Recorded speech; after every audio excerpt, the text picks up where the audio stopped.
সাদা চোখে খবরটা হলো এনসিপির নেতা এবং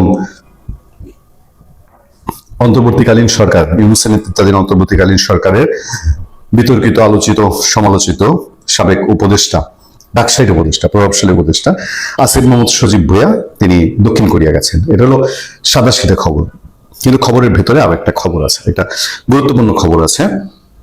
তিনি কি খুব স্বাভাবিকভাবে, সাবলীলভাবে দক্ষিণ কোরিয়া গেছেন কিনা। যদিও এবার এয়ারপোর্টে তিনি আর ম্যাগজিন নিয়ে যান নাই, অস্ট্রেলিয়ান ম্যাগজিন এবার তাকে সাথে নিয়েছেন, এরকম কোনো খবর আমাদের কাছে নাই। আপনাদের তো নিশ্চয়ই মনে আছে যে যখন অন্তর্বর্তীকালীন সরকারের সময় আইন কানুনের তোয়াক্কা না করে অবৈধভাবে তিনি তার বৈধ আগ্নেয়াস্ত্রের ম্যাগজিনটা এয়ারপোর্টে নিয়ে ধরা খান এবং সেই ম্যাগজিনটা আবার তার ব্যক্তিগত স্টাফ দিয়ে বাড়িতে পাঠিয়ে দেন, এটাও অবৈধ।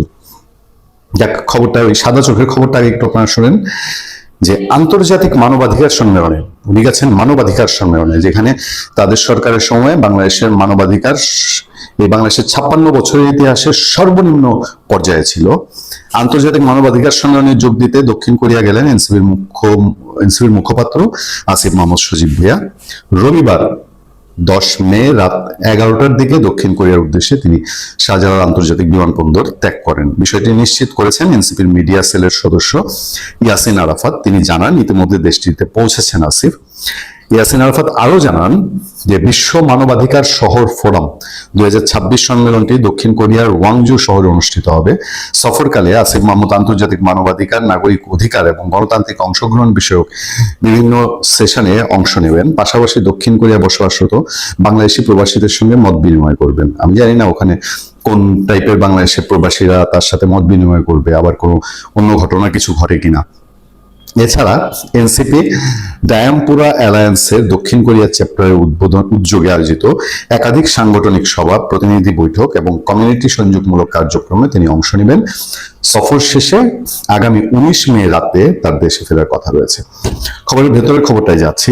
আরো একটা প্রশ্ন তুলি, এই যে ভদ্রলোক দক্ষিণ কোরিয়া সফরে গেলেন এই মানবাধিকার শহর ফোরাম না কি যেন একটা অনুষ্ঠানে, এটা কি তার ক্ষমতায় থাকার সময়ে প্লট করা কোনো একটি আমন্ত্রণ কিনা? কারণ এনসিপিতে এরকম আমন্ত্রণ এসছে, এনসিপিকে এই আমন্ত্রণ দিয়েছে বিশ্ব কমিউনিটির কেউ, আমাদের কাছে কোথায় যেন একটু খটকা লাগে। মূল খবরটা হলো বিশ্বস্ত সূত্রের খবর, সেদিন রাত্রেই আমরা জানতে পেরেছি যে আসিফ মাহমুদ সজীব ভুঁইয়া খুব সহজে বিমানবন্দর পার হননি। সাধারণত যে সময়টা লাগে একটা ইমিগ্রেশনে, তার চেয়ে অনেক বেশি সময় তাকে আটকে রাখা হয়েছিল।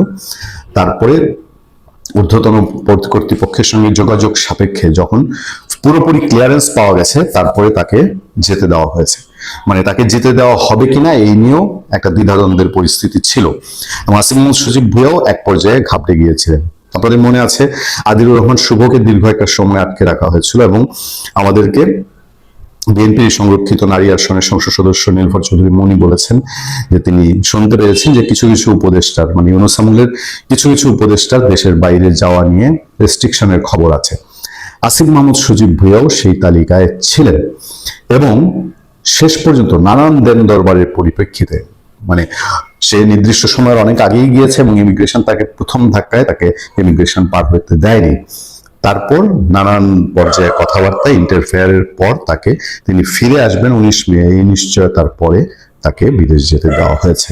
আবার কখনো কখনো আমার সম্পর্ক বিশেষজ্ঞ বন্ধুদের সঙ্গে যখন কথা হয়, তখন কেউ কেউ বলেন যে এটি 71 পূর্ব বা 71-এর চেয়েও ভয়ঙ্কর পরিস্থিতিতে ইতিমধ্যে চলে গেছে। আবার কেউ কেউ বলছেন বাংলাদেশ ইতিমধ্যে পূর্ব পাকিস্তানিকরণ ইতিমধ্যে হয়ে গেছে। যেটি হোক, 71-এর চেয়ে কোনো অংশে কম নয়, প্রায় পূর্ব পাকিস্তান হয়ে গেছে, কিংবা 71-এর চেয়েও ভয়ঙ্কর খারাপ পরিস্থিতি। এখান থেকে বাংলাদেশকে ঘুরে দাঁড়াতে হবে, বাংলাদেশকে উঠে দাঁড়াতে হবে। এই মুহূর্তে আমরা কথা বলবো ভারত এবং পাকিস্তান, বর্তমান যে তারেক রহমান সরকার, এই সরকার আসলে কি করছে। এই মুহূর্তে যে কথাটি বলতে চায়, এই কথাটি সম্প্রতি মাইকেল কুগেলম্যান এই নামটির সাথে আপনারা পরিচিত যারা খোঁজ রাখেন। আটলান্টিক কাউন্সিলের ফেলো মাইকেল কুগেলম্যান সম্প্রতি একটি আর্টিকেল লিখেছেন, সেটি এই মুহূর্তে বিশ্লেষণ করতে চাই। বাংলাদেশে তারেক রহমানের নতুন প্রশাসন দায়িত্ব নেওয়ার পর এখন সবার মনে একটাই প্রশ্ন, বাংলাদেশ কি পারবে দুই প্রভাবশালী বলতে দুটি পারমাণবিক শক্তি সম্পন্ন দেশ, প্রতিবেশী ভারত এবং পাকিস্তানের সাথে সম্পর্কের ভারসাম্য রক্ষা করতে? আটলান্টিক কাউন্সিলের দক্ষিণ এশিয়া বিষয়ক সিনিয়র ফেলো মাইকেল কুগেলম্যান একটি অত্যন্ত গুরুত্বপূর্ণ বিশ্লেষণ করেছেন। আজ আমরা সেটি তুলে ধরতে চাই, যেখানে তিনি দেখিয়েছেন কিভাবে অন্তর্বর্তীকালীন সরকারের সময় পাকিস্তানের সাথে বরফ বলতে শুরু করেছে, আর অন্যদিকে শেখ হাসিনা আমলের রক সলিড ভারতের সাথে সম্পর্কের কিছুটা চির ধরেছে। এই মুহূর্তের ভিডিওতে আমরা বিশ্লেষণ করব কেন ঢাকা চাইলেই এই দুই চির প্রতিদ্বন্দ্বীর সাথে সমান্তরাল বন্ধুত্ব বজায় রাখতে পারে। কুগেলম্যান তার লেখার শুরুতেই বলেছেন, প্রধানমন্ত্রী তারেক রহমানের জন্য দিল্লির সাথে সম্পর্ক মেরামত করা এখন সময়ের দাবি। কিন্তু কেন? কারণ বাংলাদেশের বর্তমান ধুঁকতে থাকা অর্থনীতি বাঁচাতে বিশ্বের চতুর্থ বৃহত্তম অর্থনীতি ভারতের সাথে হাত মেলানো ছাড়া গতি নেই। শুধুমাত্র বাণিজ্য নয়, আমাদের অশান্ত সীমান্ত সামলাতে হলেও দিল্লির সাথে সুসম্পর্ক জরুরি। এছাড়া নেপাল, ভারত, বাংলাদেশ ত্রিদেশীয় বিদ্যুৎ সহযোগিতা এবং অভিন্ন নদ নদীর পানির ন্যায্য হিস্যার মতো সংবেদনশীল ইস্যুতেও আলোচনার টেবিল গরম করতে হলে কূটনৈতিক সম্পর্ককে স্বাভাবিক করতে হবে। ভারতের সাথে বৈরিতা রেখে এই প্রাপ্তিগুলো অর্জন করা প্রায় অসম্ভব। তাই দিল্লির সাথে একটি রিসেট বা নতুন করে শুরুর কোনো বিকল্প নেই। কিন্তু মুদ্রার উল্টো পিঠও আছে। উল্টো পিঠের কথাও বলেছেন মাইকেল কুগেলম্যান। 1971-এর ক্ষত এবং পাকিস্তানের নিষ্ঠুর আচরণের প্রতি সংবেদনশীলতা থাকা সত্ত্বেও ইসলামাবাদের সাথে সম্পর্ক এগিয়ে নেওয়ার ক্ষেত্রে ঢাকার অনেক কিছু পাওয়ার আছে। সাম্প্রতিক সময়ে ভিসা উদারীকরণ এবং ভ্রমণ যোগাযোগ বৃদ্ধির ফলে বাংলাদেশে বাণিজ্যিক সুফল পাওয়ার সম্ভাবনা তৈরি হয়েছে। এছাড়া তুরস্কের মতো মধ্যম শক্তির দেশগুলোর সাথে ঘনিষ্ঠতা বাড়ানো, দক্ষিণ এশীয় আঞ্চলিক সহযোগিতা সংস্থা বা সার্ককে পুনরুজ্জীবিত করা এবং গ্লোবাল সাউথকে শক্তিশালী করার বিষয়ে ঢাকা ও ইসলামাবাদ এখন একই সুরে কথা বলছে। সবচেয়ে বড় বিষয় হলো অভ্যন্তরীণ রাজনীতি। বাংলাদেশের জনগণের একটি বড় অংশের মধ্যে ভারত বিরোধী মনোভাব রয়েছে। তারা চায় ঢাকা যেন দিল্লির প্রভাব বলয় থেকে বেরিয়ে পাকিস্তানের মতো দেশের সাথেও ভারসাম্যপূর্ণ সম্পর্ক রাখে।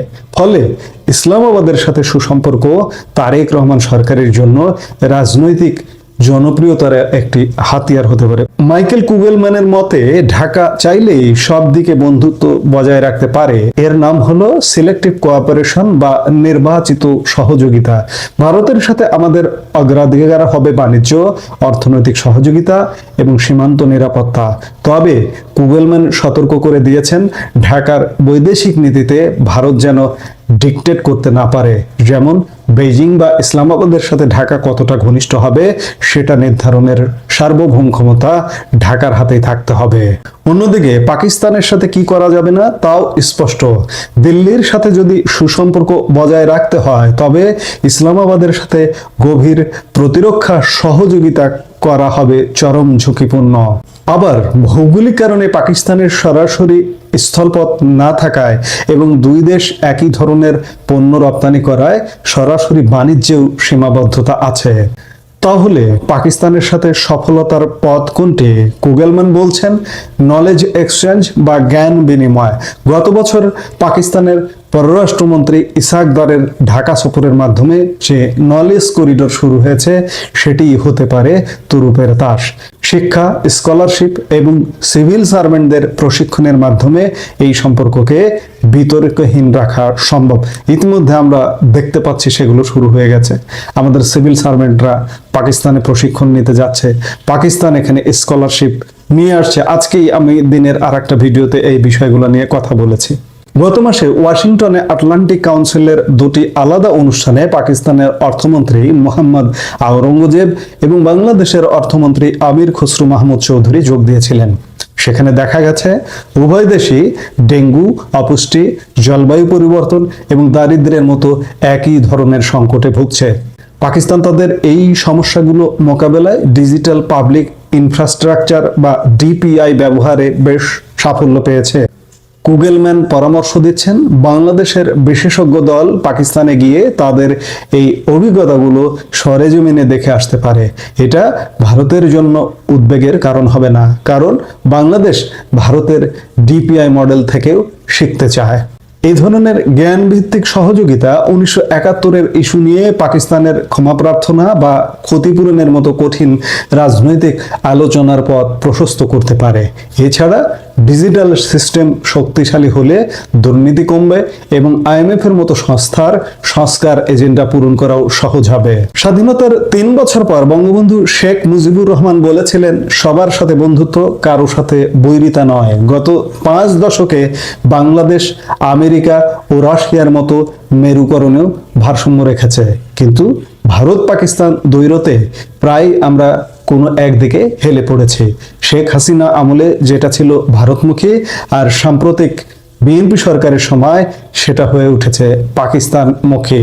শেখ হাসিনার আমলে যেটি ছিল ভারতমুখী হওয়া ছাড়া কোনো উপায় নেই। কুগেলম্যানই বলছেন যে পাকিস্তানের সাথে আমাদের কোনো সীমান্ত নেই। কাজে এই পাকিস্তানের সাথে, এবং পাকিস্তান একটা ভঙ্গুর রাষ্ট্র, পাকিস্তান একটা বৈরী রাষ্ট্র, পাকিস্তান একটা শত্রু রাষ্ট্র, পাকিস্তান বিশ্ব থেকেও খানিকটা কালার্ড রাষ্ট্র, সোজা কথা। বিশেষ করে সন্ত্রাস, জঙ্গিবাদের কারণে কালার্ড রাষ্ট্র। এমন একটা রাষ্ট্রের সাথে কুগেলম্যানের সাথে এই জায়গায় আমি খানিকটা দ্বিমত পোষণ করব যে এমন একটি রাষ্ট্রের সাথে সম্পর্ক কতটা রাখতে হবে, একটা সীমারেখা রাখা উচিত। বরঞ্চ পাকিস্তানের সাথে সম্পর্ক রাখতে গিয়ে যদি ভারত ক্ষুব্ধ হয়, সেটি না করে সেই সম্পর্ক আমি রাখলাম না, কারণ আমার ভারতের সাথে সম্পর্ক রাখতেই হবে। আপনি সীমান্ত রাষ্ট্র, শুধু সীমান্ত রাষ্ট্র না, আপনি একটা বেকায়দা পূর্ণ সীমান্ত রাষ্ট্র, কারণ আপনার 4 পাশ দিয়ে ভারত ঘেরা, অর্থাৎ সীমান্তে একক কর্তৃত্বের একটা দেশ ভারত। কাজে আপনি যদি ভারতের সাথে বাড়াবাড়ি করেন, তাহলে কিন্তু আপনার টিকে থাকা, নানাভাবে টিকে থাকা, ভাতে মারবে, পানিতে মারবে, জলে, স্থলে, অন্তরিক্ষে, আপনাকে সব জায়গায় মারতে পারে। আমরা পরিশেষে বলতে পারি যে মাইকেল কুগেলম্যানের এই বিশ্লেষণ অনুযায়ী তারেক রহমান সরকারের সামনে এখন সুবর্ণ সুযোগ এই ভারসাম্যহীনতা কাটানোর।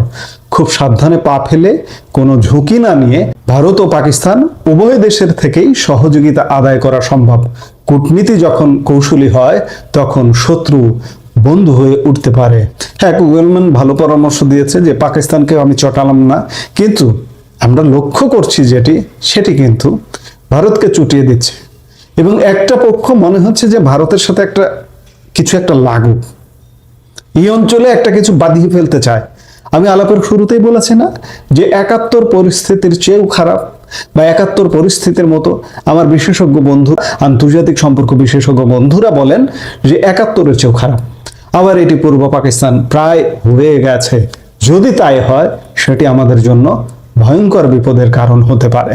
এই কয়েকদিনের যদি আপনি ঘটনা প্রবাহগুলো খেয়াল করেন, এই 7 দিনের, বিশেষ করে 1 সপ্তাহের ঘটনা প্রবাহ খেয়াল করলে আপনি বুঝতে পারেন যে পাকিস্তানকে খুব বেশি কোলে তুলে নিয়েছে অযৌক্তিক পাকিস্তান, আমি বারবার বলবো, আর যৌক্তিক ভারতকে খানিকটা দূরে সরে দেওয়া হয়েছে। এর পরিণাম কি হয়, এর পরিণাম বাংলাদেশের জনগণকে ভোগ করতে হবে। এখন দেখার বিষয়, আমরা নিশ্চয়ই সামনের দিনগুলো দেখব যে কি ঘটতে যাচ্ছে।